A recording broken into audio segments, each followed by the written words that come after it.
Praise the lord. ఈరోజు దేవుని మాట అపోస్తుల కార్యములు 12వ అధ్యాయంని మీరు గమనించినట్లయితే, పేతురు చెరసాలలో సంకెళ్లతో బంధింపబడి ఉంటాడు.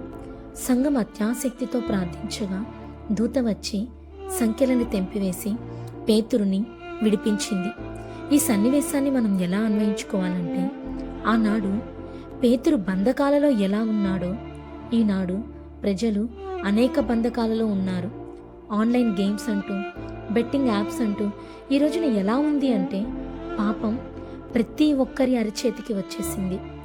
పేతుర్ని దూత చెరసాల బంధకాలు ఎలా తెంచివేసిందో, అలాగే నువ్వు నేను బంధకాలు తెంచే దూతగా దేవుని కొరకు వాడబడాలి.